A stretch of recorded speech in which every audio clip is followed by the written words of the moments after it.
No, listen. And by the way, Danavan brought his cheering section with him.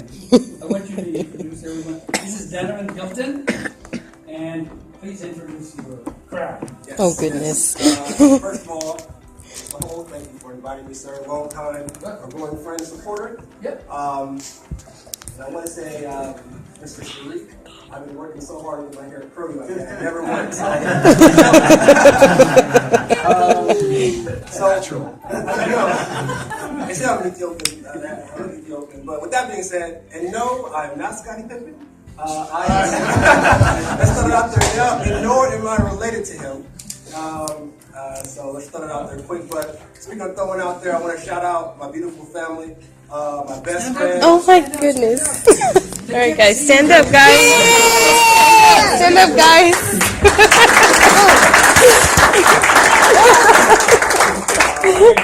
So not only is my wife my business partner, but she's also my best friend.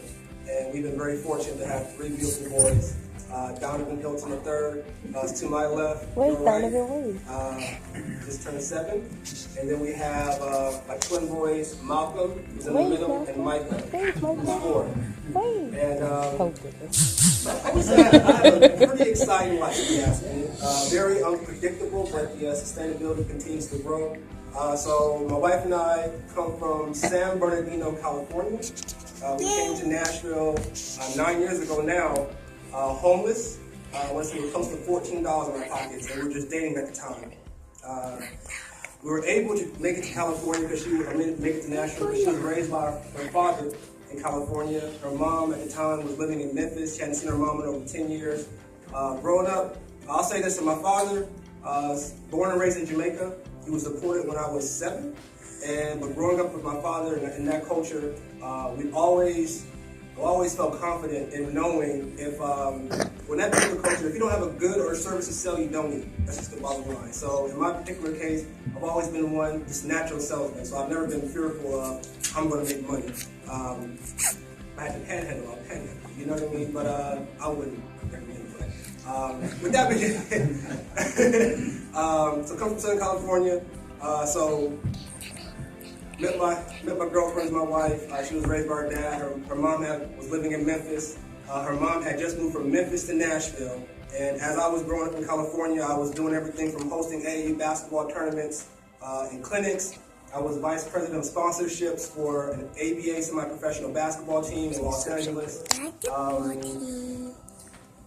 Little knickknacks that got me to this point. But so living in San Bernardino, I think it's the 3rd seed to file bankruptcy in California the last 3 years. So at the time, 8 years ago, the economy was slowing down, and I was working as an admissions representative at a college. And I was hosting AAU basketball tournaments. And because the economy slowed down, I was one of the first admissions representatives to be laid off. But it was okay because the money I was making with my business was pretty much matching, if not, pretty much matching my salary. But I was getting more and more parents saying, hey, I can no longer have my son or daughter in the program because times are hard. And so I found myself with an eviction notice on my house at 21 years old, living the fast life, if you will.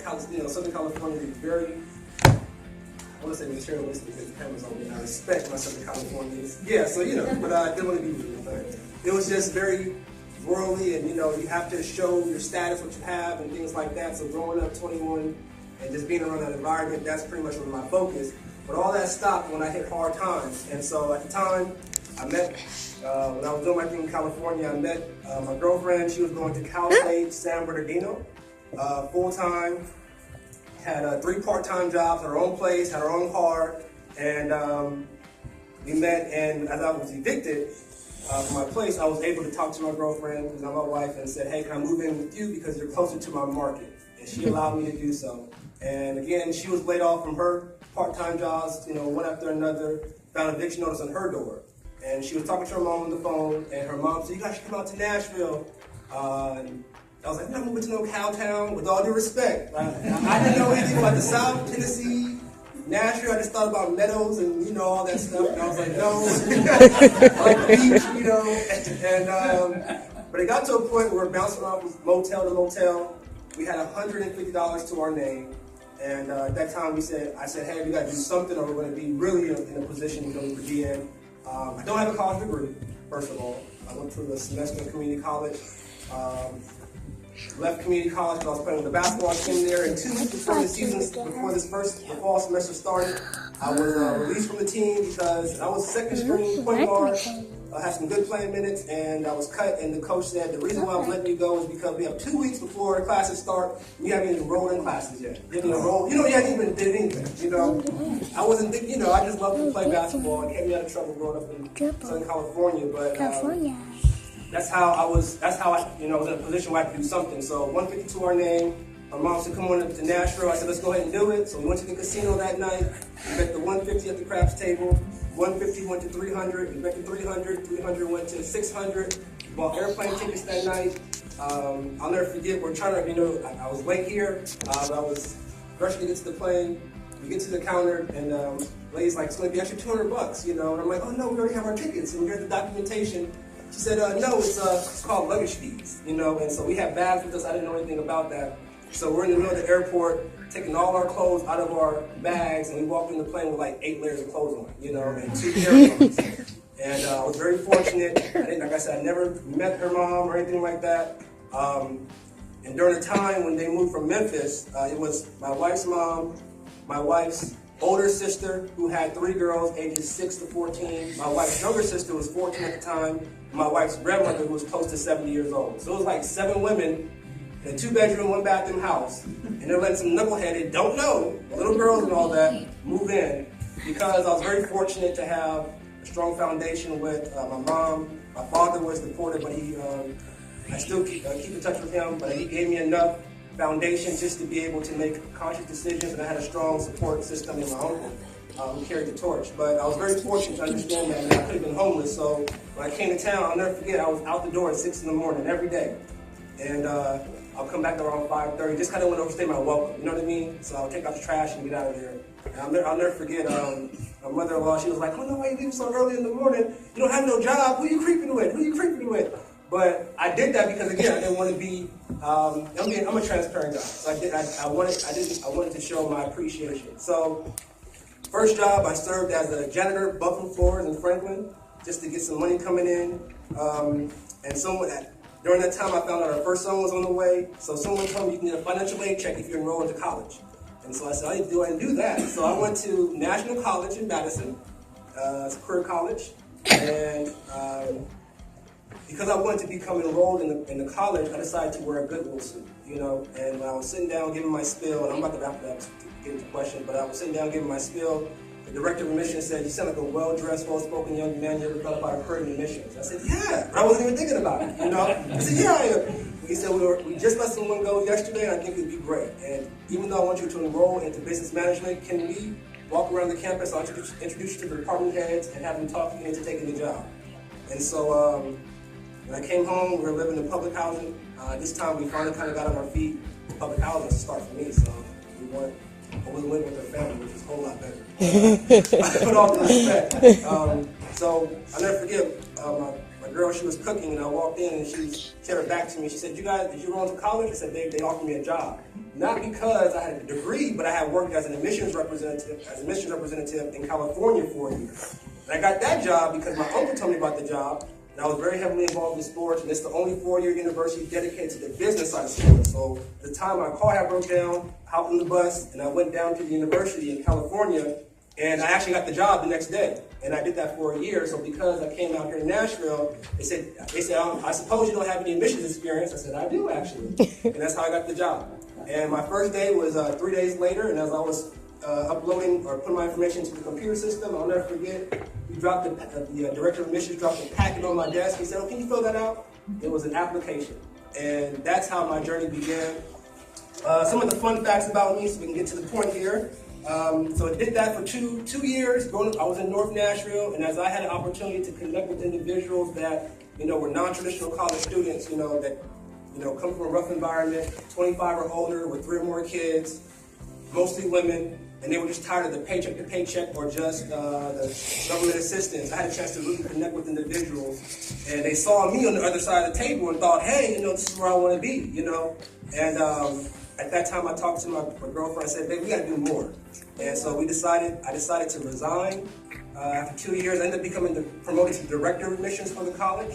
I resigned, and I thought I could do more, and so my wife and I started a for-profit business raising funds for nonprofit organizations. At that time, we were able to do some great things. We were able to connect with Nelika Mandela, who's the first granddaughter, or the first grandchild of Nelson Mandela. And I believe how Galen and I met. We worked with the African Union in that.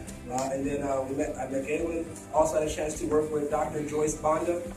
According to Forbes magazine, is the most powerful woman in Africa because she was the first woman president of that's it. Mountain. And so since then, I had a chance to connect with the United Nations, World Trade Council of Middle Tennessee, Tennessee Minority Business Group, doing all these great things, but the business was unsustainable, so I ended up taking a job as a valet at the Sheraton. I didn't want to go back to corporate America because I love the idea of running my own business. I didn't want to get too involved, so I was able to pay the bills. But at that time, it was I was doing a lot for the greater North Nashville community because there's a lot of potential there. Because I come from Southern California, it was a lot faster. I felt people weren't taking advantage of the opportunity. I felt instead of talking about it, the truth is incontrovertible. You know, now it's going to attack it, ignorance made the right, but in the end, there it is. So I wanted to be an example. And so someone told me, hey, Danavan, there's a council race coming up. This is last year, and you should run for council. And so I ran for council, and I was able to do some networking. I only had 37 votes.